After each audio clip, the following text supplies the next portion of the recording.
Bien, bien, pues, Bueno, tú, dale, Cata.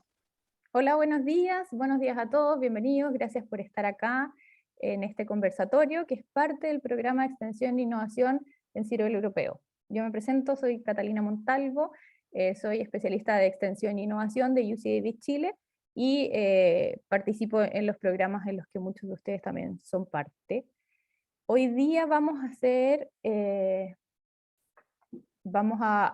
ser parte de este conversatorio que tiene por título Manejo óptimo de un huerto de ciruelo europeo, experiencias prácticas. El conversatorio va a ser moderado por Pablo Campino. Él va a llevar la conversación donde ustedes van a ser parte con estas experiencias prácticas que llevemos a cabo. Pablo Campino es ingeniero agrónomo de la Universidad Mayor, tiene 10 años de experiencia en ciruelas de Allén, actualmente lleva trabajando 7 temporadas como jefe del programa Pacific NAT y anteriormente realizó 3 temporadas como administrador en campos del Grupo Sutil.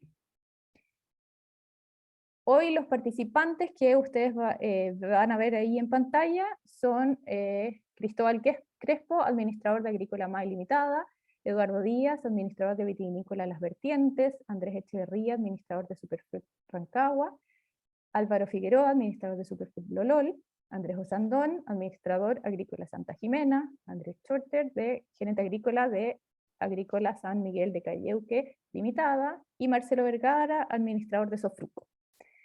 Así que muy buenos días, los invito a seguir esta conversación que va a llevar Pablo a participar y plasmar todas las experiencias. Seguimos entonces con ustedes. Pablo. Gracias, Catalina. Primero, agradecer la invitación y la oportunidad de moderar un conversatorio. Siempre entretenido y interesante poder hablar de ciruela de Allán y sobre todo con productores muchos conocidos. Y la idea es que ustedes sean los protagonistas en el conversatorio, que puedan exponer y conversar las experiencias que tengan para estos dos temas principalmente. Y nada, pasando a la primera pregunta, la idea es, ¿cuáles son las buenas prácticas que ustedes han visto y que puedan compartir entre el receso invernal y la cuaja? No sé quién quiere partir, si tienen algún punto para compartir.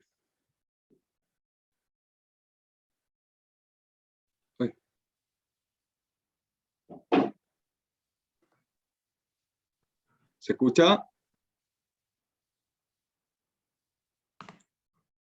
Sí, se escucha perfecto. Vale. Okay. Quizás para poder partir, buen día a todos. Hoy día nosotros, como Superfruit, y principalmente en la zona del Olol, a pesar de que ha sido una temporada bastante compleja desde que se nos suscitó este problema climático la temporada recién pasada, más todos los problemas de mano de obra hoy día que siguen vigentes. En el campo en el que obviamente estoy yo allá, que son bastantes hectáreas, uno de los aciertos, creo yo, en los cuales partimos quizás logrando contribuir a un mejor desarrollo de todo este proceso que es de carga y las esperadas cuajas, fue el haber podido mecanizar gran parte de nuestras podas, ¿no es cierto? El haber podido quizás haber optimizado un poco el tema mano de obra, y a su vez también el haber generado un alto porcentaje de las aplicaciones invernales de cianamida. Esas nos ayudaron bastante a poder generar una uniformidad en nuestra brotación y a su vez en el tema de la floración. Nosotros logramos hacer cerca del 80% del campo con cianamida y dejamos un resto sin cianamida, principalmente buscando una diferenciación en los tiempos de cosecha. Dado que es tan grande el campo, necesitamos generar o proyectar un escalonamiento de esta. Y hasta el momento hemos tenido bastante buenos resultados y se ve hoy día una diferencia notable entre lo con cianamida y lo sin cianamida. O sea, como estrategia hemos logrado, creo yo, acertar en ese sentido, a diferencia del año pasado que se aplicó el 100% del campo cianamida, y eso nos trajo un problema no menor, ya que no nos dio tiempo de poder quizás reaccionar después de la lluvia, o bien haber tenido quizás una diferenciación en cuanto a la caída por último en ese sentido. Entonces hoy día estamos trabajando así, y ha sido, creo yo, un acierto bastante importante la diferenciación de la utilización de la cianamida. Álvaro, nombraste ahí diferencias importantes entre lo que estaba aplicado con cianamida y lo que no estaba aplicado con cianamida. ¿Podríais describir un poco qué diferencias son esas? A ver, todo lo que partió con cianamida se nota al momento de la brotación y la floración, que son casi simultáneas. Tú tienes, a diferencia de lo sin cianamida, partes fuerte con una floración y a posterior de eso empiezas con una brotación. Lo con cianamida nos generó una muy buena uniformidad y una muy buena relación hoja-flor, ¿no es cierto?, para poder quizás enfrentar de una mejor manera la cuaja. Nos permitió iniciar anticipadamente las fertilizaciones al suelo, nitrogenadas principalmente, lo que no pudimos hacer con los sin cianamida. Aparte que hubo una diferencia de aproximadamente 7 días en tiempos de floración. O sea, todo lo con cianamida se me adelantó 7 días versus lo sin cianamida acá en el campo.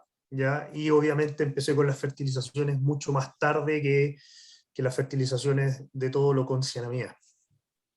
Pero en cuanto a cantidad de fruta cuajada hoy, en lo que tiene cianamida y lo que no tiene cianamida, o en cuanto a calibre, yendo un poquito más a la productividad, digamos, del cuartel, ¿se ven diferencias? Mira, son diferencias quizás no muy marcadas en cuanto a volumen o a cantidad de cuaja.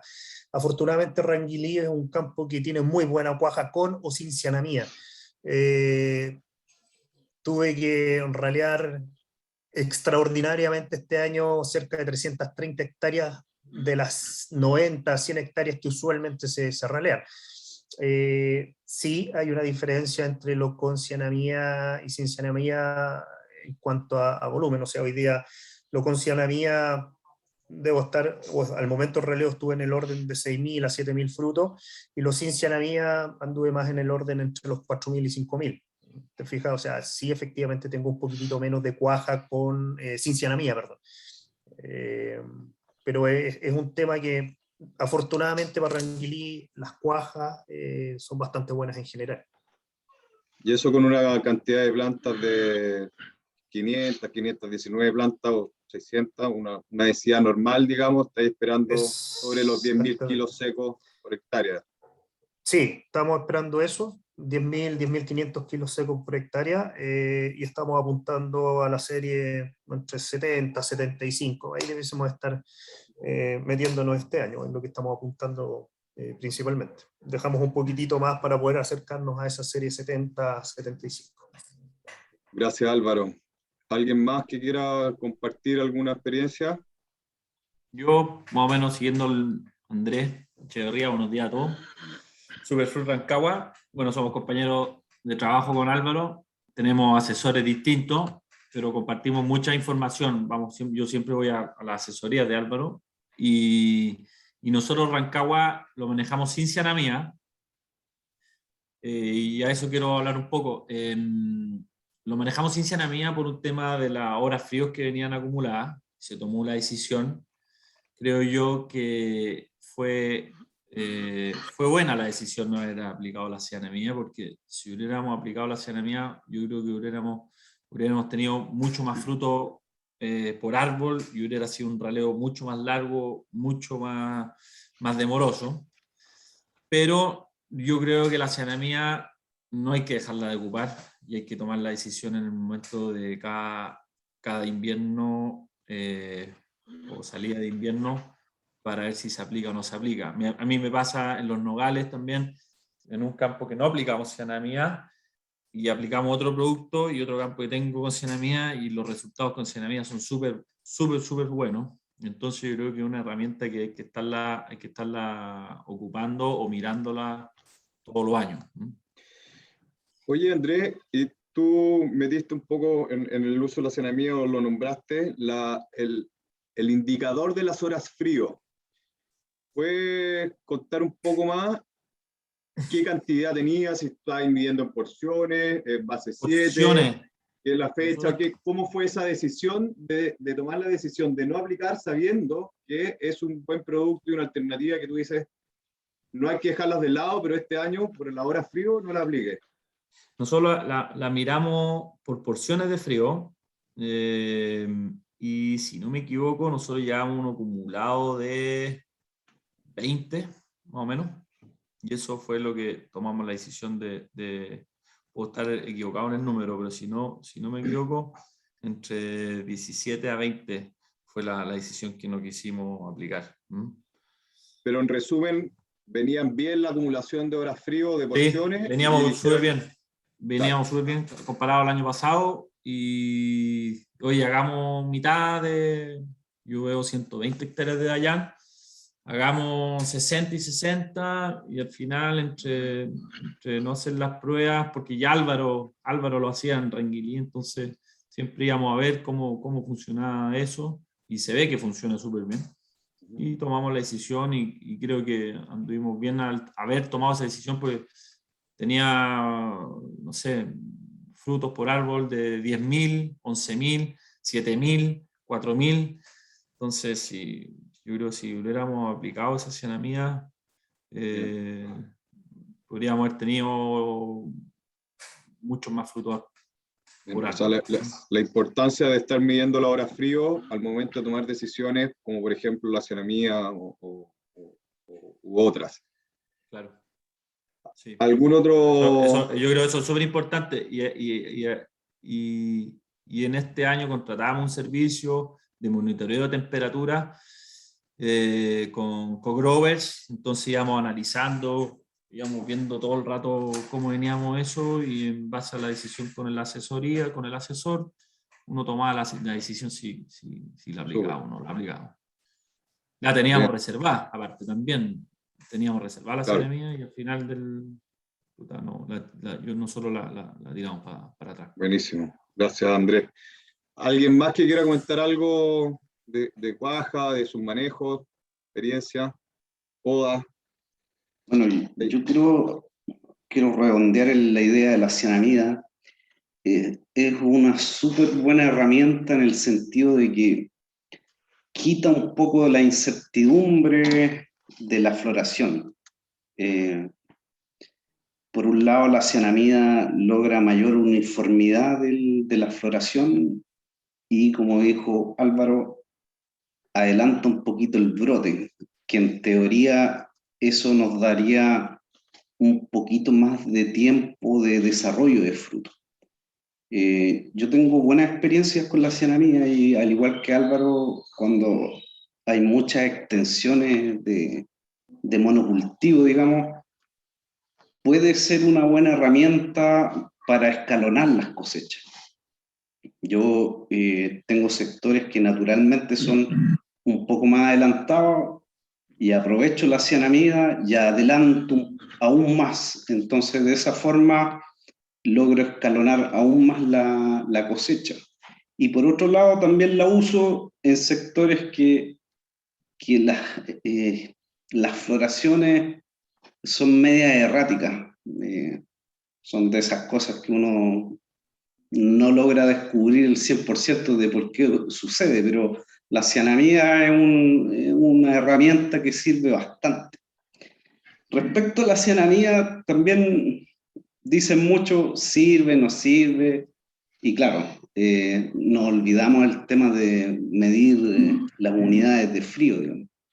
En teoría, cuando tenemos menos frío y aplicamos cianamida, claro, el resultado es espectacular. Y cuando tenemos frío y aplicamos cianamida, ya no es tan espectacular. Pero aún así hay una uniformidad de la floración, que es un elemento bastante potente, poderoso. Pero también yo tengo mis inquietudes. O sea, si yo ocupo cianamida y me florece todo al mismo tiempo, y vaya a ser la mala suerte que me caiga una helada, perdí todas las flores. En cambio, si yo no he hecho cianamida, tengo una floración un poquito más escalonada y vaya a ser que me salve con un tercio del árbol, por ejemplo.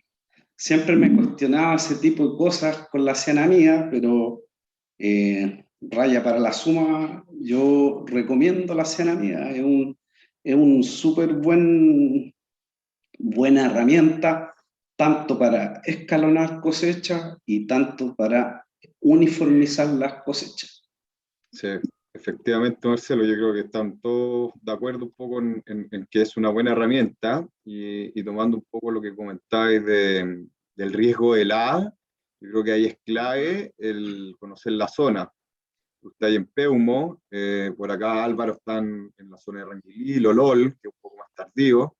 Tú en Peumo venís un poco más temprano, a lo mejor Andrés Echeverría, que comentó también antes, es una zona un poquito más neutra, o incluso un poquito más tarde, pero si uno va a zonas que históricamente tienden a ser un poco más helosas, es complicado y probablemente uno va a tomar ciertas precauciones, pero al mismo tiempo, hoy día también tenemos temporada en que los calores, en las épocas de floración, del 20 de septiembre en adelante, son altas, más altas de lo normal, y eso nos puede provocar incluso hasta más daño que las bajas temperaturas. Entonces, creo que en Raya va la suma, hay que conocer muy bien la zona, el huerto de cada uno. Pablo, eso mismo te quería comentar yo con respecto a la cianamida.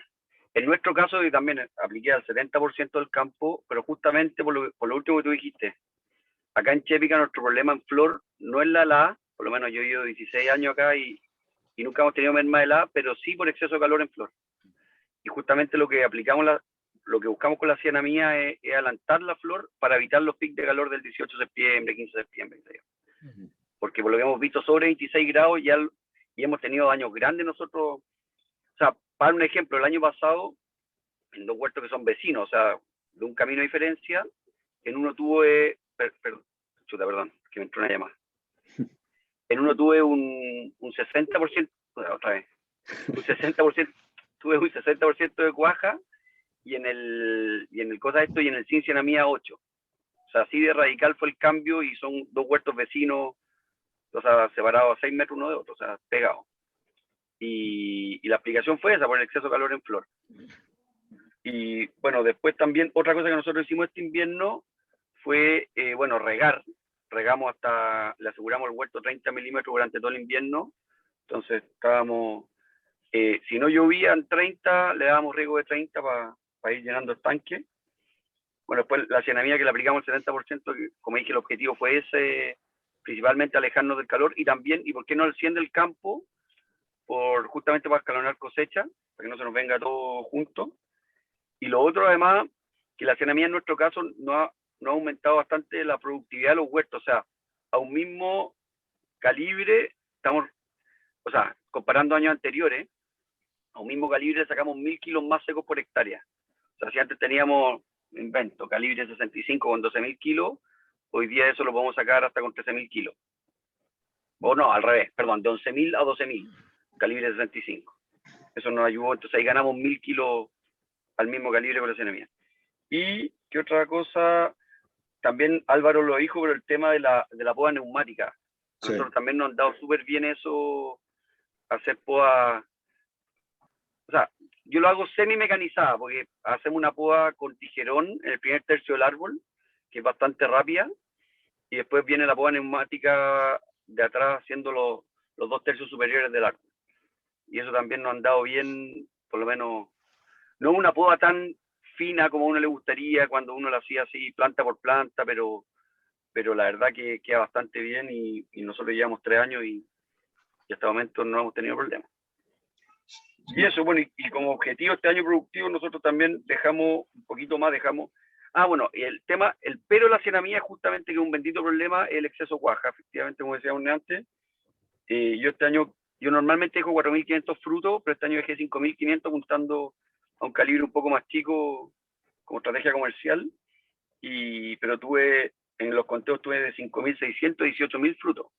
O sea, fue un poquito mucho, y en la mayoría, y tuve que ralear, no sé, de 75 hectáreas 70, pero prefiero tener el problema de tener que ralear a no tener fruta. Sí, buen punto el de los riegos invernales. Yo creo que eso ya llegó para quedarse, porque con estas condiciones de clima, sin duda que es una práctica que hay que incorporar en todos los campos. Cada vez se puede más, porque hay muchos que tienen todavía riego por surco y que los canalistas te los sueltan después del 18 de septiembre, qué sé yo, pero pudiendo, creo que hay que hacerlo de todas maneras. Y el otro punto de la poda mecanizada, yo creo que es un temazo también, porque obviamente hay que buscar una estrategia para enfrentar el tema de la escasez de mano de obra. Y qué bueno que nombraste que son estos carros con poda o tijeras neumáticas, porque finalmente eso es una poda neumática, pero con gente. No es una poda mecanizada. Quiero marcar la diferencia con la poda mecanizada de la sierra, que pasa por topping o por las costillas del árbol, siendo absolutamente un corte indiscriminado, hipotecando de repente muchas veces la inducción floral del próximo año. Entonces, esa poda con tijeras neumáticas, con un carro que aumente el rendimiento, pero con personas, creo que el camino a mi parecer. No sé qué opinan ustedes. Mira, yo experiencia este año di 3 riegos de 25 milímetros. Nunca lo había hecho en la historia y anduvo fantástico. Bien. Fantástico. Y respecto a poda, yo llevo varios años sí, haciendo lo semimecánico, que es motosierra, digamos, de altura. Una primera pasada, una segunda pasada de tijera eléctrica y una tercera pasada de tijera eléctrica de altura. Y el rendimiento es mucho mayor. Y como dice Pablo, además está operado por una persona. O sea, es un corte, quizás no el que uno quiere, pero es un corte bastante más pensado que el de un disco. Entonces, si bien estáis haciendo 3 pasadas, pero estáis haciendo 3 pasadas súper rápido. Nosotros pasamos, pintamos en la primera con sierra, después tijera, volvemos a pintar, la tercera con tijerón de altura y volvemos a pintar, pero igual sigue siendo mucho más eficiente y el rendimiento es mucho mayor. Sí, ahí solo para aclarar, Andrés, porque a lo mejor muchos productores te relacionan con los huertos en alta densidad, pero aclarar que no, también tiene huertos en sistema tradicional y que eso te está refiriendo. Claro. No, de hecho en el alta densidad se poda solamente en otoño. En el invierno no hicimos nada. En alta densidad hicimos una poda de invierno, disco, se podó y se fue. En el invierno no hicimos nada. Bueno, y respecto a la floración, no hice cianamida, pero este año fue espectacularmente bueno, digamos, climáticamente. O sea, yo tuve que hacer muy poco y la floración fue muy buena. La relación flor-hoja fue perfecta. O sea, la floreció parejo, brotó parejo. La flor fue cortísima, la cuaja fue buena, en general la sintonía fue perfecta. Este año fue muy, muy, muy, muy, muy bueno. Sí. Digo, ahí no es muy poco lo que puedo aportar porque en realidad el clima me hizo gran parte de la pega. Sí. Ahí coinciden un poco todas las realidades de los huertos bastante en la condición de la temporada. Sí. No sé, Eduardo Díaz, yo no sé, ¿en qué zona estás tu huerto? Nosotros estamos en La Patagua, en La Rinconada, aquí en Santa Cruz, como cruzando hacia Lolol, pero por atrás. Perfecto, pero en el fondo está en Santa Cruz, en la sexta región, sí, y coincide un poco tu mirada del huerto con lo que comentan los demás productores. Mira, yo más o menos un 70% con cianamida, me pasó que este año, y el resto con auxinas y con NA, lo de auxina y NA, que vino más atrasado, que agarró las temperaturas del 18, cargó mucho más, con menos calibre, eso sí, pero más racimo. En cambio, el que venía con cianamida, con climas más fríos, no sé por qué, pero tuvo una floración mucho más pareja en general y más distribuida en el árbol. esos, de hecho, esos 2 cuarteles, que deben ser unas 12 o 14 hectáreas, están con muy buen calibre, están más repartidos. En cambio, los otros se me llenaron más. Mm. Yo creo que Mm. donde tuvo una floración más lenta, más escalonada, y como dice Schurter, de repente el clima también ayudó, cuajó todo. O sea, un poco te sumas la cianamía, una buena poda, quizás riegos invernales, los temas que han ido conversando un poco. Podría estar incorporando el tema de la auxina de flor, ¿verdad? Como estrategia Yo sí, para asegurar sí, cuaja. sí. Me pasa que nosotros estamos en la era de cerro, entonces no nos sirve mucho regar porque siempre estamos con agua abajo por lo menos. O sea, el cerro nos va botando, estamos con una napa bien superficial. Y el tema también de las cuajas, pucha, como te digo, o sea, una sin cianamía con los otros, con auxina y NA, tiene una cuaja que desde la primera hasta la última flor cuajan bien, sobre todo por el clima. La otra, como dicen, claro, tiene una cuaja más explosiva. Hubo bastante aborto este año, con del ya frutito el porte de la punta del dedo chico que me caía amarillo, pero también ayudó un poco a ralear y eso me quedaron entre 5.500, 6.000 frutos por árbol. Bueno, claro. Sí, yo en honor al tiempo creo que, no sé si Catalina fue anotando ahí un poco los temas, pero iría dándole un cierre a la primera pregunta de asegurar una buena cuaja, que es cuando Sí, acá lo voy a compartir. Fui empezamos a anotando jugarnos un poco los la producción de la temporada. Ahí hay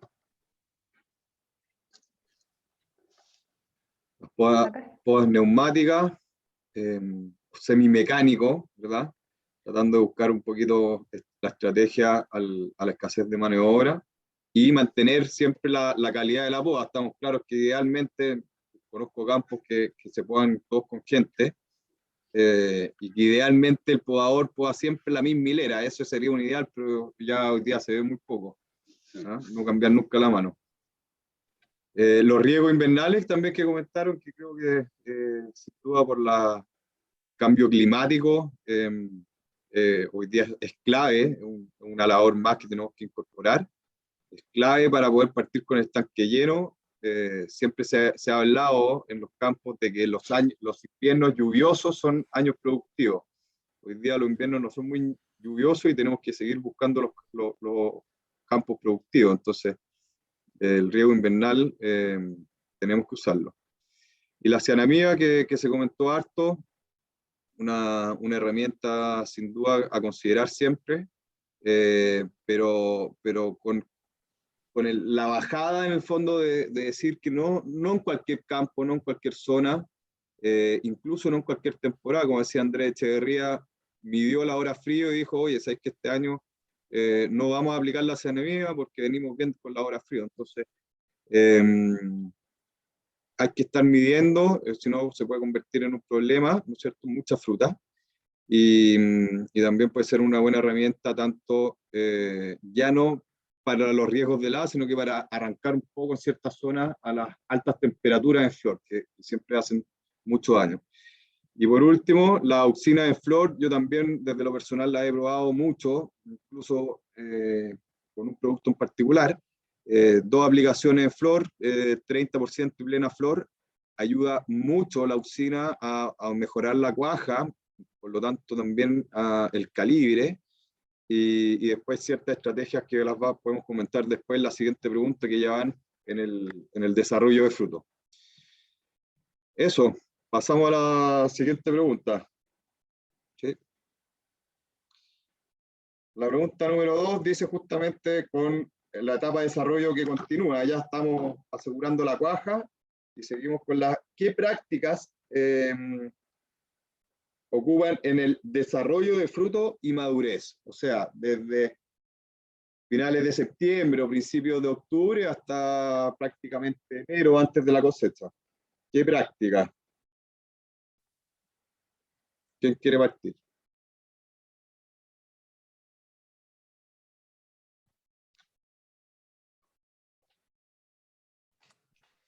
Vamos por acá de nuevo. A ver, al tener tan buena cuaja este año, bueno, nosotros empezamos con todos nuestros procesos de conteo, obviamente después ya de definir la cuaja para poder determinar si es que raleamos o no raleamos. Este año nos encontramos con una bonita sorpresa, bonita y mala sorpresa, dependiendo cómo la queríamos contextualizar, de que tuvimos que entrar a generar estos raleos para hacer nuestros ajustes de carga, dado que hubo una muy buena cuaja, y se tuvo que tomar la decisión de ralear cerca de ¿cómo se llama?, de estas 330 hectáreas. Ahora, al momento de ya poder entender cómo venían nuestras cuajas, empezamos a potenciar fuertemente con nitrógeno. ¿Ya? Nosotros empezamos a fertilizar bastante fuerte, bien entradita nuestro periodo de cuaja, o sea, entiéndase, la última semana de septiembre yo ya estaba fertilizando, y básicamente para poder entregarle la mayor cantidad de nitrógeno, y ojalá el 70% de nuestro programa de fertilización nitrogenada al suelo hasta antes de la quincena de diciembre, ya estar con ese 70% puesto, ¿ya? Como te digo, tuvimos que ralear, ¿ya? Este raleo fue bastante normal, no fue un raleo intenso, a diferencia de otros años, que en las zonas que había que ralear había que meterle entre 3, 4 y hasta 5 segundos para poder ajustar las cargas, porque te encontráis con árboles de 12.000, 15.000 frutos. Hoy día estuvimos en el orden de promedio 8.000 frutos, así que fueron raleos bastante más discretos, más decentes, ¿ya? O sea, no hubo tanto daño en las plantas. Junto con ello, al momento del envejecimiento de garoso, nosotros estamos ya desde hace 3 temporadas utilizando auxina para poder ir potenciando nuestros calibres, y en función de los potenciales productivos que tenemos determinados aquí en el huerto, la diferenciación que el trabajo que hemos ido haciendo con el asesor para poder diferenciarlo en función del vigor de cada uno de los sectores, es la auxina que estamos utilizando. Y ya a la fecha empezamos con todo lo que es la potenciación, ¿no es cierto?, a nivel foliar de harto potasio. O sea, nosotros pretendemos darle bastantes vueltas de potasio a nivel foliar también, para poder asegurar de alguna manera el tema de la materia seca, ¿ya? O sea, hoy día nosotros, si bien es cierto, ha sido un buen inicio de temporada, pero igual hay que entender que la floración fue bastante más corta, en algunos casos, para nosotros la floración fue un poquitito más larga que corta, en donde eventualmente creemos, junto con el asesor, de que podamos tener alguna dificultad de materia seca o de concentración de azúcares. Así que ahí estamos entrando a potenciar un poquitito más el tema de los nutrientes a nivel foliar. Bien. A propósito del raleo, Álvaro, el momento, porque muchos hablamos del 10, 15 de noviembre por fecha, pero también se mueve dependiendo la zona, entonces hay veces que es mejor definirlo por tamaño o peso del fruto. ¿Cuál fue el parámetro que usaron ustedes para definir el momento del raleo? A ver, una de las ventajas que nosotros tenemos es poder contar con maquinaria propia, entonces eso nos permite un poquitito ir jugando con la variabilidad en cuanto al tema de peso. Nosotros nos establecemos como parámetros de entrada de raleo entre los 2,6 y los 3,2 gramos. Eso es el punto que tenemos que saber entrar para poder, ojalá, ralear de la mejor manera. Indudablemente nos encontramos con este pequeño problema, que fue muchísima más la superficie, así que tuvimos que en algunos casos adelantar un poquitito y no entrar con 2,6, sino que tuvimos que entrar con un poquitito más liviana la fruta. Eso nos obligó en algunos casos a hacer una segunda pasada, ¿ya? Pero aún así tratamos de entrar siempre en esos pesos, ¿ah? Ojalá entre 2,6, 2,8 y los 3,2 gramos, que es más o menos el parámetro que se utiliza, por lo menos aquí en Ranguilí, para hacer los raleos, y que nos da una buena caída, ya sea grande o chico. O sea, también es otro punto que hemos logrado entender, que un raleo y siempre se habla de que cuando uno ralea siempre bota la fruta más grande. No siempre es así, o sea, cae de todo, cae lo chico, cae lo grande, y arriba te queda grande y que te queda chico también, así que con toda tranquilidad entramos en esos gramajes para poder ralear y sabemos que vamos a tener un buen resultado. Sí. ¿Alguien más, alguna experiencia, algo que compartir?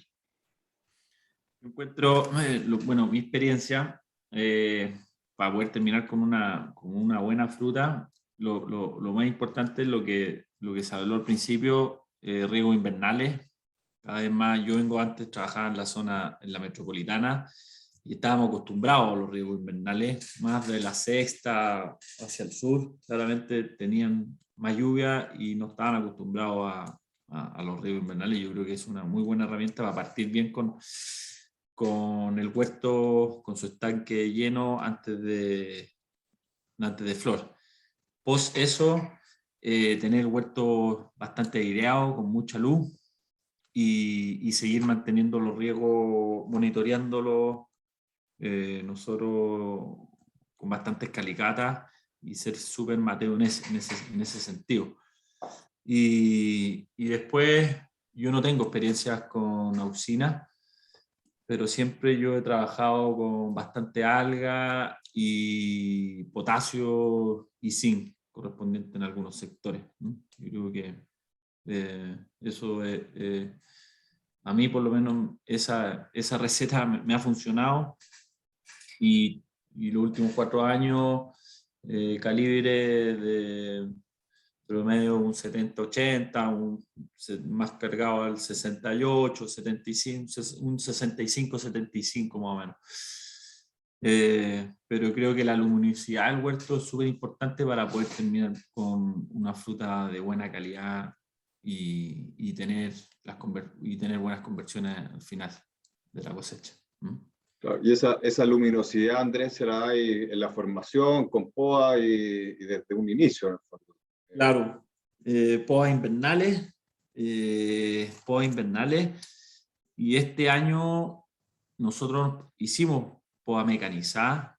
Creo que a mí me falta, o nos falta al campo, que la poda mecanizada sea un poquito más dirigida. Nosotros entramos con carro, que sea un poco más de picoteo, ¿cierto? Y no tanto corte grueso. Yo creo que uno haciendo esa pega bien, creo que voy a terminar la temporada con buena luz. Este año igual nosotros hicimos un topping en verde antes del raleo, y eso nos ayudó igual un poco más a tener un poco más de luz y que la planta esté más un poco más equilibrada. Perfecto.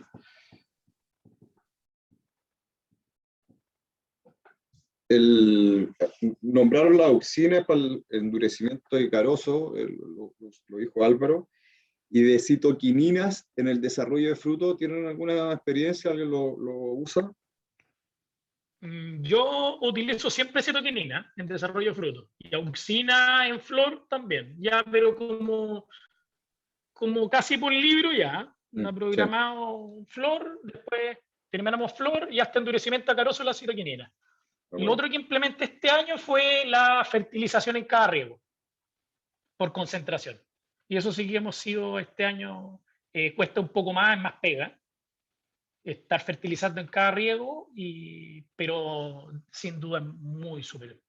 En cada riego, no solamente en un riego a la semana. Esa es básicamente claro, la diferencia. Lo que pasa aquí, claro, yo antes hacía una fertilización semanal. Era más fácil para el campo, para la logística en general, porque tú te programabas ya tantos kilos semanales, tantas unidades, se metían esas unidades, pero estabais forzando a meter hartas unidades en un solo día o en un solo riego. Entonces pasaba que después te empezaba a complicar un poco el tema de la frecuencia, o el tema de que estaba ilimitado a meter tanta agua para poder meter tanto fertilizante.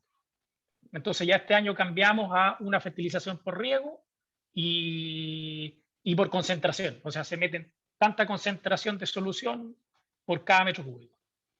Sí, y eso se va realizando cada semana. Sí, la disolución de los productos solubles en agua hay un tema ahí no menor, porque cada producto tiene su regla en el fondo, y Claro. no sé si se respeta muchas veces en los campos. Entonces, si tú te fijas, después los filtros de las bombas inyectoras, el sulfato potasio queda para todos los filtros finalmente. O Claro. y si es que lo sacan y pasa y quedan los goteros. Claro, y respecto a poda de verano, digamos, nosotros ya podamos en lo que es el huerto alta densidad, ese está podado ya. Pero ya llevamos varios años con la experiencia en realidad. De podando en verano le hacemos, cortamos bastante, con eso generamos más luz y frenamos un poco los crecimientos y nos vamos a engordar el fruto. Ese ¿Y es como un poco el enfoque. esa poda de verano es por regla o en base a cómo esté el desarrollo de cada temporada? Yo creo que hemos ido logrando lo mejor ahora, porque en lo que, claro, cuando hay un año que el árbol se desarrolla menos, es poco lo que puede cortar de repente en este tiempo, pero terminamos siendo como una poda de precosecha. Este año no, ya logramos hacer una poda temprana y esperamos hacer una poda de precosecha, de todas maneras, que yo creo que es fundamental en los huertos de alta densidad, para facilitar un poco la cosecha mecánica, para facilitar la cosecha manual para la fruta fresca y meter luz, que es como lo fundamental. Sí. Eso es una buena labor. Eso. ¿Hay alguien más que tenga una experiencia con poda en verano que pueda compartir? Ojo que da un poco de miedo al principio podar, porque se corta harto. Pero ya cuando ya tenía un par de años en el tema, ya como que perdí un poquito el miedo. Porque uno tiene miedo de botar fruto. Ese es el tema. Porque es una poda mecánica. Cristóbal, ¿quiere decir algo? No, yo no, de poda en verano no cacho nada. Claro, yo creo que te asusta igual que cuando uno ralea por primera vez, Claro. ir al huerto y ver cómo se cae, pero claramente esas pegas hay que hacerlas cuando son necesarias y hay que cerrar los ojos, ¿no? Quería comentar que en el tema de la práctica en esta época, yo creo que el riego, o sea, ya lo dijeron en el tema apuntalar fertilización, dependiendo de la carga y todo, pero yo creo que el riego es clave y ahí es donde, por lo menos, nosotros ya llevamos 3 años con bomba de Cholander y nos han dado bien. El año pasado fue mala la experiencia por el tema de esta lluvia y se nos partió mucha fruta y nos afectó, pero ¿cómo se llama esto? Pero en general han dado bastante bien en uso del agua, y lo otro que nos han dado muy bien, que es un objetivo importante que estamos viendo, es que la fruta no se cae. Por lo menos a nosotros nos pasó que el primer año que hicimos Cholander, la verdad que lo normal es que se nos cayera un 15, un 20% de la fruta, y se nos cayó un 10%, y nos permitió alargar la cosecha. Entonces ese fue un objetivo bastante bueno, además de ocupar menos agua, evitar que sobrecrezca el huerto y todo eso. Y este año, que también lo está haciendo AgroSuper, que nos puede contar ahí también cómo le ha ido, pusimos unos microtensiómetros, unos que instaló Olivo, que justamente lo que va haciendo es monitorear en tiempo real el árbol, la tensión adentro del árbol. Y la idea es que eso buscaría a futuro poder, o sea, con eso ya va bien validado, porque hoy día todavía es experimental. Perdón, pero me han llamado 10 veces en el trabajo. Eso es experimental todavía, pero por lo menos a mí he tenido buena correlación entre la medición de la bomba de Cholander y el resultado que me da este microtensiómetro. Así que eso también podría ayudar a simplificar el sistema y regar bien. Porque, como dicen los gringos, que es regar bien, porque acá nosotros decimos rego deficitario, pero para ellos es regar óptimo, ¿no? Esos microtensiómetros van al árbol y no al suelo. Al árbol, sí. Es como, por decir, es como ponerle un marcador adentro, o sea, están haciendo un electrocardiograma constantemente. Esa es la palabra no verdad. Exactamente, es como un electro permanente y no solamente cuando es el doctor. Estáis monitoreando el árbol en tiempo real. Exactamente. Y podéis ver cómo se te mueve cuando riegas, cuando se empieza a estresar un poco más, y hay que mantener la curva seguramente en un óptimo, me imagino. Mira, claro, es que ahí se mide igual la línea base también y tenéis que estar con cierta distancia en la línea base para poder ver el estrés que estáis buscando, que en esta época es casi cero estrés y ya más en enero, más cercano a cosecha, uno empieza a estresar más. Propongo, Álvaro, usted es más experto. Tengo la misma experiencia que ustedes nomás. Sí, bueno, nosotros, al igual que Cristóbal, trabajamos fuerte ya hace varias temporadas con el riego deficitario controlado, que lo iniciamos firme a partir de la segunda quincena de diciembre. Pero se incorporó este año, aparte de Cholander. Cholander nosotros también regamos principalmente con Cholander y se toman las decisiones en función de eso. Incorporamos estos microtensiómetros que a la larga son los que van a eventualmente a reemplazar la bomba Cholander. Esto te permite tener un monitoreo en línea las 24 horas del día. Tú vas determinando los potenciales hídricos, la misma medición que tú haces una vez en el día en el árbol que determinas de la zona a una hora determinada. Aquí tú lo tienes monitoreado a las 24 horas. O sea, tú sabes cuál es su pic de estrés de la planta y cómo se va moviendo esta curva. Y con eso tú vas a ir tomando las decisiones de riego. ¿Ya? Tú vas estresando o no estresando la planta en función de eso. Efectivamente se genera una retención de fruta bastante importante. El mismo caso del Tili de nosotros, el año pasado se nos fue a las pailas con la lluvia, o sea, no logramos nunca conseguir el estrés después de esa lluvia. Fue imposible bajar a niveles de, no sé, pues menos 8, menos 12, menos 16 bares de presión, que era lo que necesitáis en esa época, se mantuvieron entre 5 y 6, o sea, teníais cero estrés en la planta.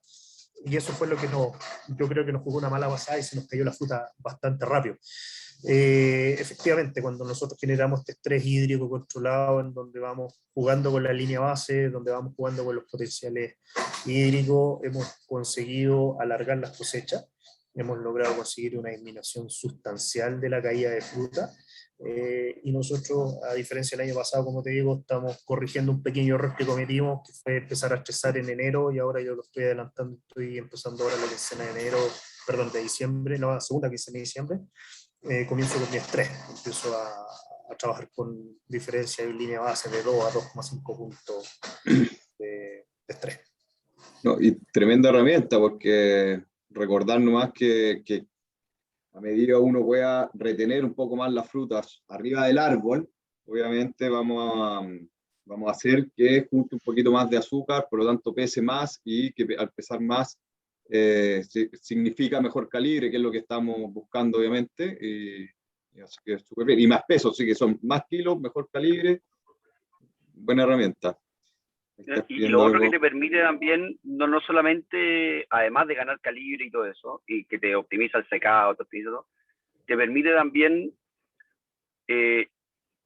poder programar mucho mejor tu secado, porque si podías hacer una cosecha de 30 días en vez de 21, ya eso ya te sirve optimizar horno, te permite optimizar flete, o sea, distribuir tu fruta en más días, por lo tanto, ganas en calibre y además con los mismos hornos podéis secar mucho más.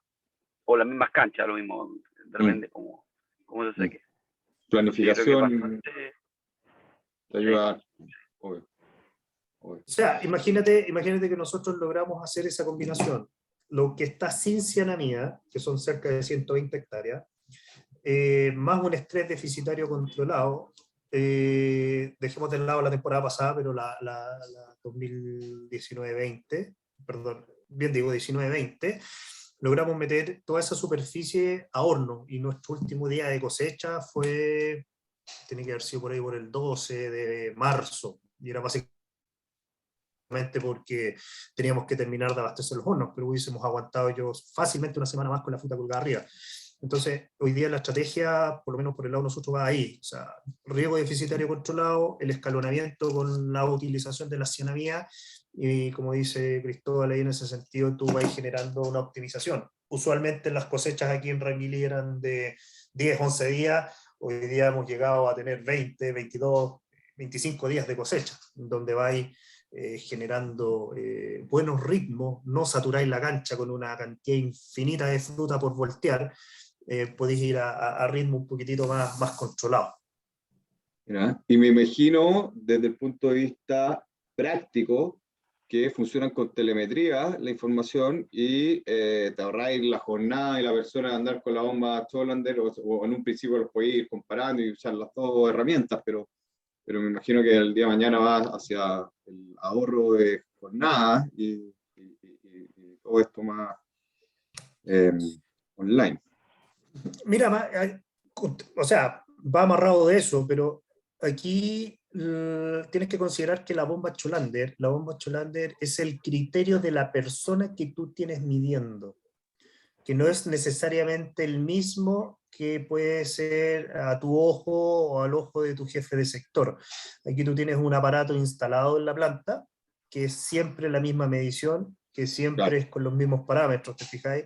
Si por ese motivo el viejo que te mide la Cholander durante esta temporada, el próximo año no está contigo, tenés que volver a iniciar un proceso de afinamiento del ojo del hombre, porque, oye, basta con que el tipo tenga un cierto grado de error en su visión y te puede marcar un bar de presión sin ningún problema de diferencia, y eso puede ser bastante decidor al momento de tomar una decisión.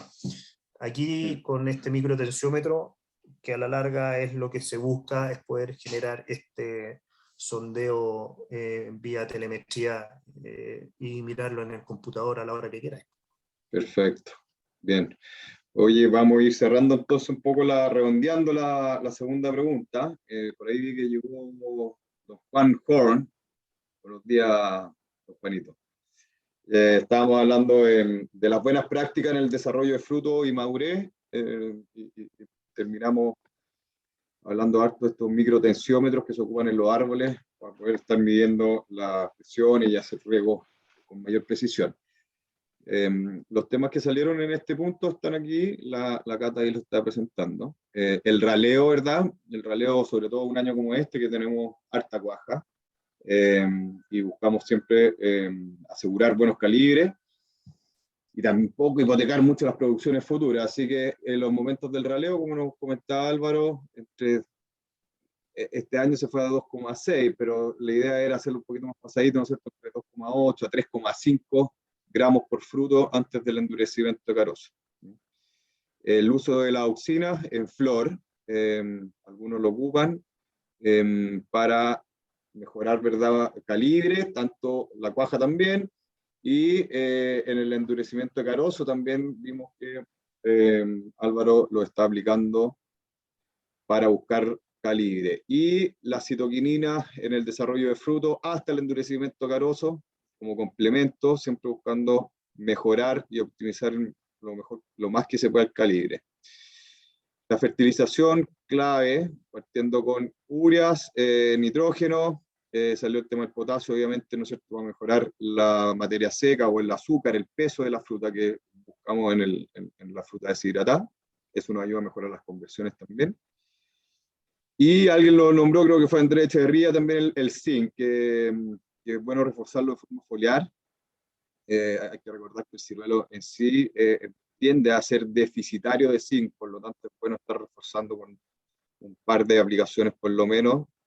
Todo eso se tiene que monitorear obviamente con los análisis foliares anuales y poder estar en los niveles.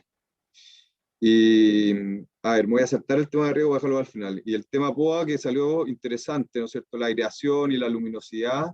POA, más que la de las de invierno que conversamos para regular la carga y formar, POA en verde, en verano, para darle mayor iluminación a la fruta y tratar de equilibrar un poco la carga. Buen punto a considerar. Y finalmente los riegos, manteniendo la importancia de regar bien y definir qué es regar bien, qué es lo que la planta necesita básicamente. Todos los campos y todos los huertos son distintos. Salió la bomba Cholander, que es una herramienta que ya tiene bastante años y está súper probada, pero aparece esta nueva herramienta o innovación y tecnología de los microtensiómetros que podrían entregarnos información precisa, de utilidad, de forma práctica, así que súper buen punto, qué buen tema que haya salido. Pablo, hablando, ¿sí?, el tema de la poda en verde, yo es primera vez que lo hago, antes nunca la he hecho en verde, siempre y cuando tengamos mucha fruta y tuvimos una poda más sucia. Correcto. Más que nada. Bueno, años como una este. herramienta como a tenerla, a poder mirarla para ver si tenemos esos dos temas que hubieron. Súper de acuerdo. Súper de acuerdo, porque años como este, que fue muy difícil conseguir gente en invierno para las podas, por distintas situaciones, por ahí quedaron un poquito más livianas las podas, y con años de buenas cuajas, también como este, se empiezan a ajustar muchos factores. Puede ser que todavía estemos a tiempo quizás para hacer una buena poda en verde, según la situación de cada uno. Así que bueno. Bien, pues pasando ya a la tercera y última pregunta. Ahí está. La idea es que puedan ustedes, los participantes, comentar un poco qué prácticas han logrado incorporar desde que está el programa de extensión de la Universidad de California, Davis. Ya han venido participando, ¿verdad?, esta temporada. Han habido otros conversatorios, otras charlas de distintos temas, incluso el año pasado. Entonces, ver qué cosas concretas han podido incorporar y sumar a su experiencia y a sus prácticas en los campos.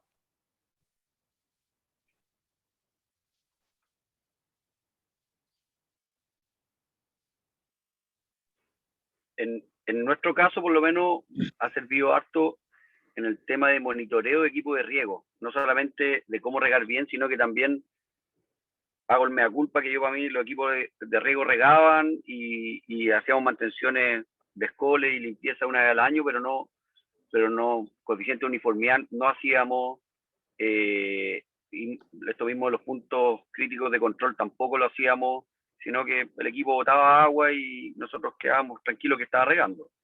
Pero justamente el año pasado, con el tema de los coeficientes de uniformidad, de poder medir, aforar los equipos, la verdad que nos dimos cuenta que en el grueso estábamos regando bien, pero si uno hacía el doble clic, habían sectores que botaban el doble de agua que otro, y eso claramente, por lo menos para mí, fue bastante bueno. Y a pesar de que no fue del centro de extensión, sino que fue antes, lo de la bomba de Cholander también vino de un poco de la inquietud de la Universidad de Davis. O sea, cuando venía Alan Fulton y todas esas charlas, también por ahí vino el origen de la inquietud. Sí, por lo menos a mí por ahí me ha servido mucho. Bien, tema riego, fundamental. Claro, es que en general puede sonar vaca lo que voy a decir, pero como había agua, uno regaba nomás y no le metía mucho cabeza al riego. Ahora, como la cuestión funciona, hay agua, y por último, a lo más, corregir regando más, que también es malo. El sobreriego también es malo. Y de hecho uno lo ve en las encuestas que ha hecho la Universidad de Davis. Tenéis gente que riega desde 4.000 a 11.000 metros cúbicos un ciruelo. Entonces también claramente ahí hay harto que reforzar. Y yo en mi caso, por lo menos, me ha servido harto por ahí para meterle el ojo al riego y regar bien. Excelente. Don Andrés o Sandona, si Santa Jimena, que ha podido incorporar algo. Nosotros estamos muy contentos con el programa porque habla lo mismo que venimos haciendo. Tengo un par de preguntas, ya que estamos. Los superfruits, que son grandes, don Álvaro Figueroa tiene asesor distinto con don Andrés Echeverría, y uno trabaja en la cianamida y el otro no. ¿Y quién es el asesor experto en cianamida que usa don Álvaro? Pregunto. Nosotros hoy día trabajamos con Cristian Valdés. Cristian Valdés trabajamos de hace ya 2, 3 temporadas atrás. Perfecto. Yo usamos cianamida, también trabajo con Cristian. Pregunta, estoy muy recontento con me ha ido. Sí tiene riesgo la cianamida, que lo comentaron, al parecer el tema del sol o el frío. Yo hace 3, 4 años trabajamos un poco en cianamida, diferenciamos el campo, sobre todo cuando destinamos sectores al fresco. Y lo otro que tengo la duda es sobre la bomba Cholander, que hablaron sobre el estrés híbrido. Y mi pregunta va para la persona que decía sobre la partidura. La lluvia, que nos afectó mucho a todos y se cayó el 40% de la ciruela, ¿por qué la bomba Cholander tiene mayor incidencia en la partidura? Se defiende menos la fruta cuando tiene un estrés híbrido y cuando le cayó una lluvia se partió. Esa es una pregunta que le tenía yo al gerente, a Crespo.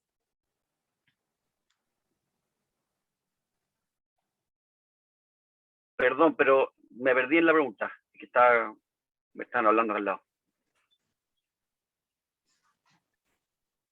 ¿Aló? Se quedó pegado Andrés, parece, pero era con respecto a las partiduras y la bomba de Cholander, entendí. ¿Me quedé pegado Sí. yo? Ah, perdón. Sí, es que yo también perdí la señal en un momento, entonces me hablaron, entonces quedé corto. No, mi pregunta es sobre la bomba Cholander, porque estoy resumiendo las cosas que vimos, y me quedé pegado aquí en la bomba Cholander en relación a que acentuaba la partidura por tener un estrés cuando cayó la lluvia Ah, fuera de... no. Ah, bueno, es una teoría que tengo yo, porque años anteriores por lo menos no he tenido ninguna partidura, y mi teoría es que como al venir la planta un poco, o sea, el fruto un poco más, la planta un poco más estresada y el fruto también, yo creo que al caer el agua, la fruta se volvió a inflar, no sé cuál será la palabra técnica, y por lo menos tuve más partidura que vecinos que no venían con riego deficitario, o sea, que tenían la planta con más holgura de agua. Yo soy muy poco técnico, soy más, entonces, no sé si Álvaro me lo puede o Pablo Campino, que son más técnicos, de explicar más, con palabras más bonitas, pero por lo menos para mí era eso, ¿te fijáis? Que venía la planta un poco más estresada y al recibir tanta agua el fruto se rehidrató y se partió más. Pero puede que haya una aberración técnica gigante. A nosotros también, en el fondo, nosotros es mucha influencia costera. Usualmente, en el fondo, si uno estresaba un poquito la mata, con las neblinas se nos partía mucha fruta y tomamos una estrategia de riego, en el fondo, que la planta nunca se estresara y disminuimos las partiduras de un 15% a un 2%. Bueno, entonces tiene mucho que ver lo que dices tú con estado hídrico de la planta. Yo también creo que, y se habla, yo también es una teoría, cuando hay partiduras es porque de repente uno cambia los estilos de riego, lo que me ha tocado a mí, o lo que me han comentado personas con experiencia, que cuando uno tiene, no sé, pues puede estar en un estrés, después cambia a modificar su riego, pueden haber tendiduras de partidura, entonces puede haber algo relacionado a la pregunta que estaba haciendo Osandón. Y lo otro... perdón. Sí, no, quizás para complementar un poco, se me cayó la señal, pero para poder quizás tomar lo último que escuché.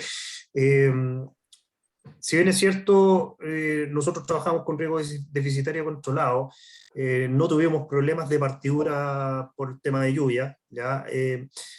Cuando uno trabaja con algo de estrés, uno tiene que ir trabajándolo gradualmente. Ahora, nosotros obviamente tenemos la planta acostumbrada. La planta sabe que en un periodo determinado va a empezar a tener menos ingreso de agua. Ahora, yo hoy día estoy trabajando al 90%, nosotros ya no trabajamos al 100% de reposición, te fijáis, desde hace bastante tiempo. Yo no tengo el suelo 100% saturado, sino que mantengo mi umbral hoy día en 90% y voy bajando gradualmente. Cada 15 días voy haciendo ajuste o semanalmente voy haciendo ajuste. Cosa de que en caso de que yo tenga que tener alguna variación de riego, que en este caso se generó con la lluvia, la planta está más o menos, entiende que quizás esto es un riego un poquitito más largo. Yo creo que por mi lado no me vi afectado la partidura, básicamente porque yo voy gradualmente regulando y la planta ya tiene un cierto acostumbramiento a esta falta de agua que se le viene en el último periodo de crecimiento. Se responde su pregunta, don Andrés. Aporta bastante la experiencia, porque es el susto que le tengo. Yo no quería implementar la bomba Cholander, principalmente por lo mismo. lo he visto hace 4 o 5 años, nosotros somos nogaleros, y la gente que estaba hace 4 o 5 años hablando en los nogales de Cholander, al parecer ya no la usa, por su experiencia. Entonces, yo no la quiero usar como experiencia, y le pregunto a ustedes cómo le ha ido, y le tengo me da un poco susto todavía.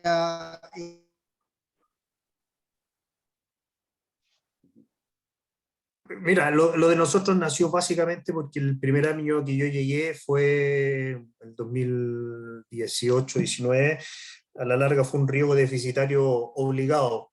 Ya no tenía agua, el convento viejo no había llegado, el tranque tenía para poder regar 4.500 metros cúbicos en toda la temporada.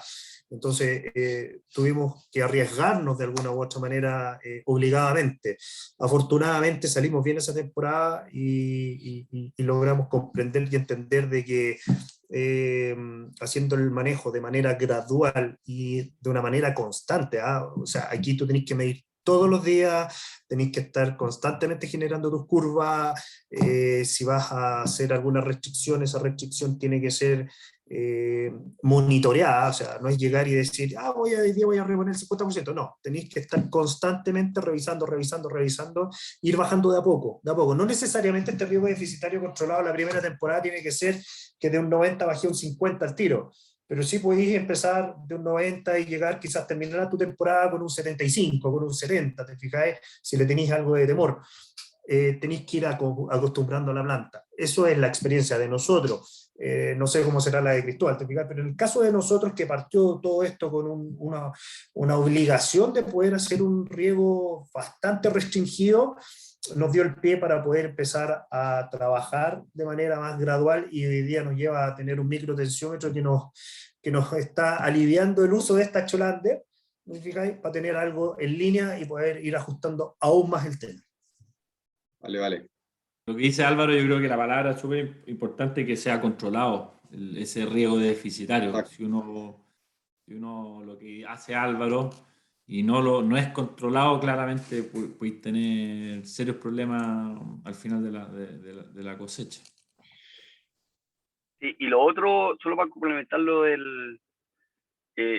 tienen que estar los equipos bien también, porque también ha pasado, a mí no me pasó, pero a un amigo mío le pasó que con bomba de Cholander empezó a regar, y justamente porque no tenía equilibrados los equipos, el coeficiente de uniformidad no estaba bien, sectores del campo, que era donde él monitoreaba, estaban perfectos, pero en los otros sectores llevó un estrés las plantas, que de hecho perdió la fruta, porque él estaba regando en base a la planta que estaba regándose bien. Entonces eso también te obliga a tener bien sectorizados tus sectores, tus cuarteles, por tipo de suelo, por estandarizado el tipo de planta, para que el riego te sirva, porque si no te voy a mandar efectivamente en barras grandes.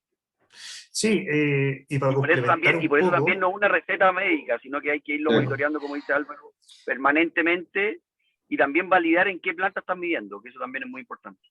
Es un complemento, Andrés, porque aquí, no porque estés midiendo solo con Cholander vaya a tomar una decisión inmediata con eso. Tú tenés que complementar con revisión de calicatas periódicas, si tenés sensores de humedad, ocuparlo, estar constantemente revisando si una planta, no sé, pues te arrojó menos 12, en una época que no debiese estar en menos 12, tenéis que ir al sector, tenéis que revisar, tenéis que mandar a hacer aforos de gotero, ¿te fijáis? O sea, no es medir y dejar de regar.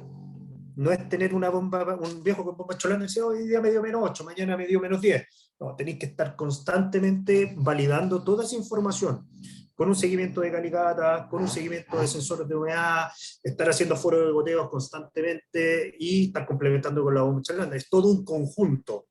Y en función de todo eso, tú veis si tu bomba Cholander te está entregando la información que realmente necesitáis y que la planta te está arrojando. Y la salida de los caudalímetros del equipo también yo creo que es súper importante, complementar lo que dice Álvaro. Y lo otro, que la misma bomba te va uno aprendiendo a conocer bien los huertos. A mí pasó en un huerto específico que nunca llegaba a estrés, y era claro, yo hacía las calicatas 1 metro, pero a los 2 metros el huerto tenía agua libre. Entonces claramente nunca iba a llegar a estrés. Entonces ahí tuvimos que decir, ya sé que en este huerto específicamente la bomba de Cholander nos va a servir, pero no para llegar a un estrés previo a cosecha, sino que nos va para ir optimizando el agua y ir concentrando, pero no a los objetivos que estamos buscando. Entonces, es un complemento. Acá uno tiene que toda la herramienta usarla y la que se adapte mejor a cada zona ideal. Eso, Y como dice sí. Álvaro, y años secos, podía hacer toda la bomba de Cholander, pero si no tenía el agua, está ahí fregado igual también. Entonces, por eso hay que ocupar toda la herramienta y sincronizarlas bien. Eso es lo importante. Y ustedes que usan la bomba Cholander, pregunto, ¿conversa la calicata, la sonda, la evotranspiración? Porque me pasó en el día de campo que hizo la Universidad Davis, en el módulo 3, que mismo libro alguien hablaba sobre que había el tensionómetro, él decía que su estudio, la bomba Cholander quedaba totalmente de lado y que todos conversaban menos la bomba Cholander. Y la semana pasada, en Casa de Piedra, se juntan los nogaleros y él cita a un asesor y le preguntan, porque estaban los dos asesores, y le preguntan de nuevo al otro asesor nogalero y le pregunta, ¿y conversan o no conversan? Y él dice, su opinión, dice, mira, efectivamente no conversan mucho y da una explicación, según la zona, ellos están en una zona de Pirque, porque al parecer tenían muchas sales y las sales se ponían en la hoja, esto es usando la bomba Cholander que saca la presión de la hoja, entonces finalmente más útil le tengo a la bomba Cholander. Por eso pregunto reiteradamente sobre su experiencia, porque si no me conversa la calicata con la bandeja de transpiración, con los sensores, y la bomba Cholander me dice que no riegue, y el resto me dice que sí, a mí me genera todavía una incertidumbre, por eso sigo estudiando eso. Y la última pregunta, para salirme de la bomba, alguien habló por ahí sobre el tema del raleo, ¿cierto? Y ustedes ralearon, escuché por ahí como el 10 de noviembre, según la zona, y llegaron a los 2,8, 2,6 gramos por fruto. ¿Por qué definen los que ralean en 2,6, 2,8 gramos? ¿Cómo definen ese peso? ¿Y por qué definen ese peso? Porque siempre hablan de que se tiene que acentuar. Yo creo que hay que ralear mucho antes para ganar, para no perder esos gramos. Entonces, ¿por qué definen esa fecha de 10 de noviembre y no 25 de octubre? ¿Y por qué en 2,8 y no en 1,8 el raleo? Mira, en nuestro caso, nosotros raleamos antes de... perdón. No, dale nomás que todo. No, sí, en nuestro caso nosotros raleamos antes de endurecimiento caroso y la idea es ralear previo con el fruto lo más grande posible antes de endurecimiento caroso. ¿Y por qué fruto más grande? Y aquí nuevamente la teoría dice que uno no debería perder calibre si es que ralea antes de endurecimiento caroso. Y con el fruto más grande porque es muy difícil, hay que golpear mucho el árbol para que bote la fruta cuando la fruta tiene menos de 2 gramos. O sea, cuando el fruto pesa menos de 2 gramos. Y lo otro, ¿cómo contamos nosotros? Nosotros botamos plantas completas, pesamos cuántos kilos de fruta tenemos en esa planta, y después pesamos 1 kilo y hacemos la regla de 3. Y en ese kilo decimos, no sé, por 1 kilo hay 500 frutos y ya pesan 2 gramos por fruto. Así que hacemos esa, es la manera de contar, o sea, de pesar. Pero justamente eso, o sea, más que, yo este año, por ejemplo, nosotros partimos raleando con 2,2, también por un tema de superficie, tenemos una sola máquina, entonces, para poder dar la vuelta antes del endurecimiento caroso. Y también, igual que Álvaro, en 2 sectores tuvimos que darle 2 vueltas, porque teníamos 16.000, 18.000 frutos y queríamos dejar 5.000, y golpear tanto el árbol para dejar esa fruta, al final es mejor ralear y volver a los 3 días o 4 días y volver a darle otra vuelta. O sea, perdón, a los 5 días volvíamos. No sé si se contesta la... Yo quiero agregar algo. A ver, ¿por qué 2 gramos, 2 gramos y medio? Por una razón bien sencilla, porque menos de 2 gramos la fruta no está definida, que es el gran problema. Queda, no queda, está verde, está tomando un tono medio amarillento. Menos de 2 gramos uno no tiene la certeza de que se queda o no se queda la ciruela. Entonces, yo creo que es el gran limitante de por qué pequeño, digamos. Y respecto al grande, digamos, yo tengo una visión bien especial, o sea, qué tan grande lo que tú puedas hacer, digamos. En mi caso, para mí, yo no me restrinjo en lo grande, o sea, lo ideal es hacerlo antes que se endurezca el carozo, eso es lo óptimo, y está escrito y todos lo dicen y eso no tiene discusión. Pero si tú tienes un huerto que tiene exceso de fruta y tiene su carozo endurecido, yo no dudaría 2 veces en ralearlo. ¿Por qué? Por una razón bien sencilla. Si tú tienes exceso de fruta, esa fruta va a terminar mal. ¿A qué me refiero mal? No va a agarrar azúcar. Muchos de los huertos que están con exceso de carga no logran los 21 Brix o 24 en el caso que de sofrugo. Nosotros cosechamos con 24 Brix y me ha pasado en algunos huertos que no logra los 24 porque tiene exceso de fruta. Entonces, yo creo que el tema de ralear con 2, con 4 o lo que sea, depende de eso. El mínimo cuando esté definido. El máximo, lo que tú puedas definir, digamos, y el óptimo, claro, antes que endurezca el carozo. También escuché lo que me dijo Álvaro, le encuentro toda la razón. Cae grande, chico, mediano. Hay que recordar que el remecido físicamente depende de la posición de la rama, más que si es grande o chico el fruto. La máquina tiene un movimiento y ese movimiento se multiplica a través del árbol en función de su posición de la rama y no hay más misterio que eso. De hecho, hay ramas que uno puede estar 10 días remeciéndola y jamás va a caer esa fruta y es independiente que sea grande o chica.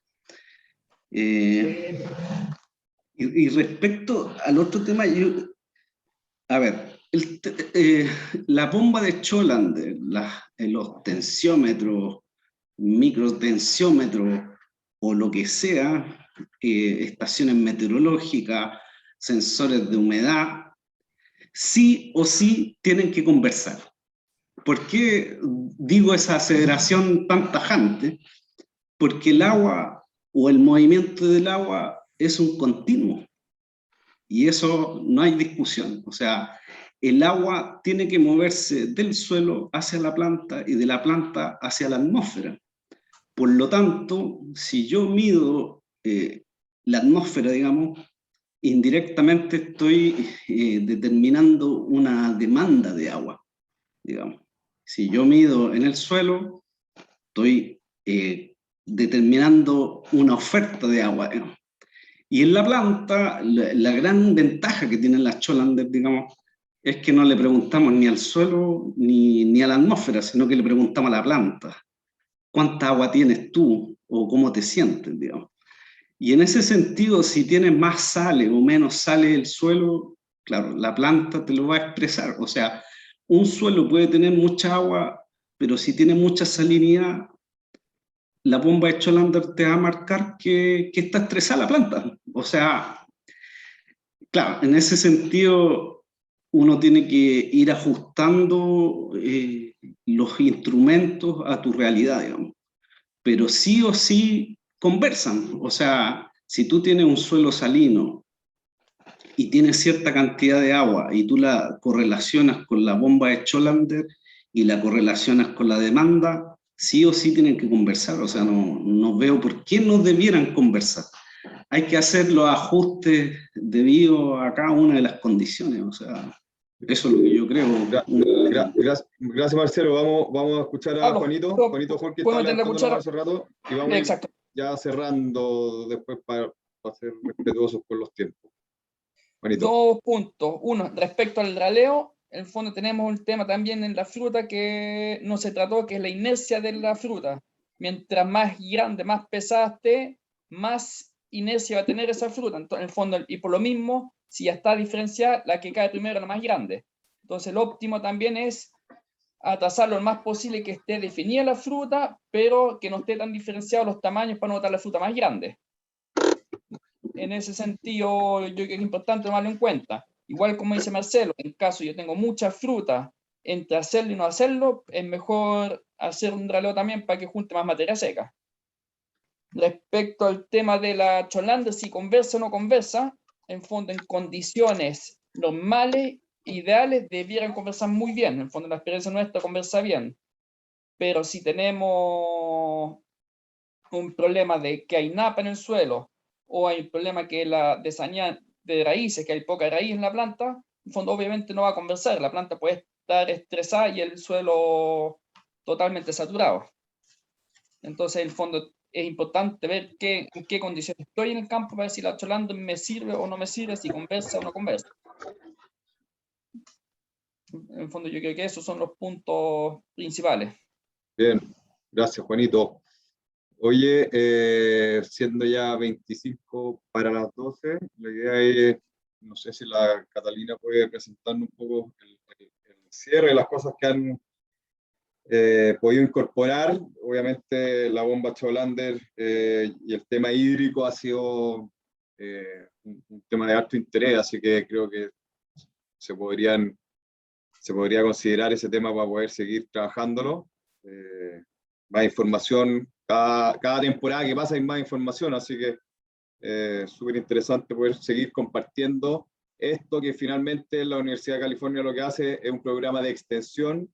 Lo hablábamos el otro día y esa es la idea, poder llegar a todos los productores con las experiencias de cada uno de ustedes, con las buenas, las malas, las más o menos, y finalmente la industria pueda tener un mejor resultado. Sí, Eduardo. Disculpa, ¿podría hacer una consulta sobre si alguien tiene alguna experiencia sobre uso de giberélico en huertos donde no se aplicó un raleo extenso, no se aplicó raleo, sino que en mucha fruta, en vez de hacer un raleo en este minuto?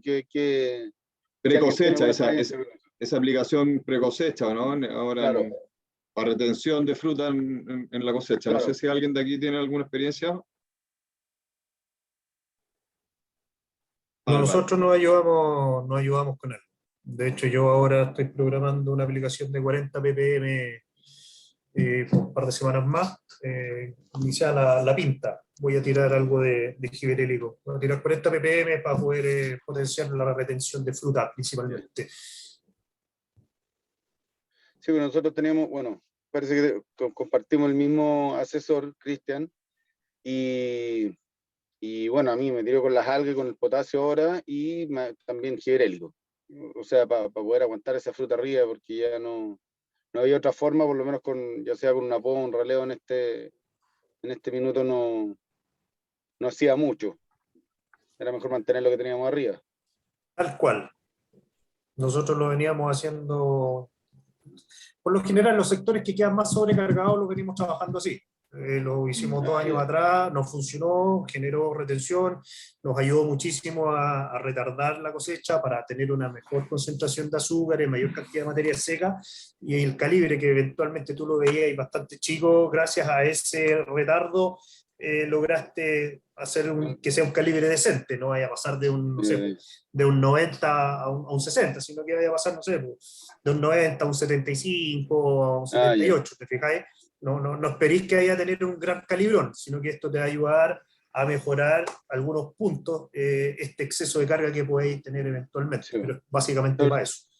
Sobre todo para el seco. Sí, pues, obvio, mejorar yo también he tenido experiencia en giberélico en cuarteles que están muy cargados y con faltas de calibre, y también he tenido buena experiencia.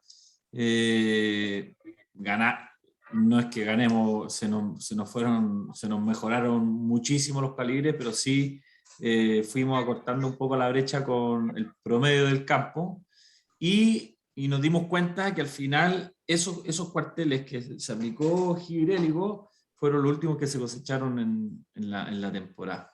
Así que... ¿Y eso para el próximo año no les causó alguna baja? ¿Mantener esos árboles? No hubo problema en la diferenciación, si esa es la pregunta. No, para nada. Ya. Para nada. No. Que no son dosis muy grandes, ¿ah? Entonces, Vale. y aparte que son dosis más o menos discretas y tampoco es todos los años.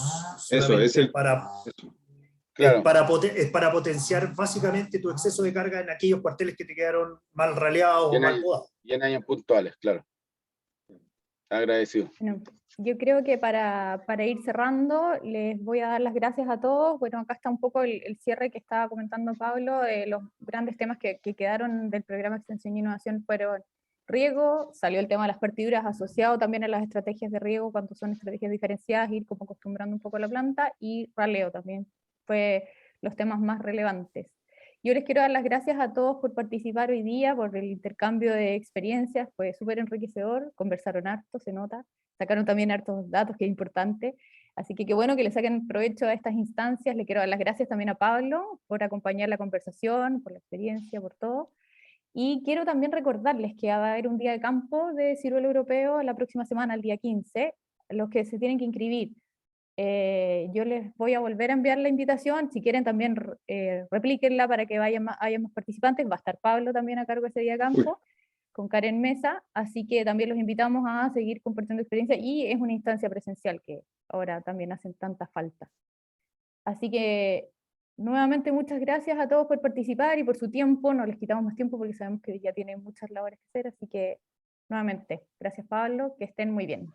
Sí, pues, no, gracias a todos por participar y abrir su experiencia y sus conocimientos, pues esa es la idea, así que gracias a todos los participantes y a ustedes por la invitación. De todas maneras. Gracias. Gracias por su tiempo. Adiós, Muchas gracias. Chao, gracias. Gracias. Chao. Nos vemos, que Adiós. estén bien. Gracias. Chao, chao.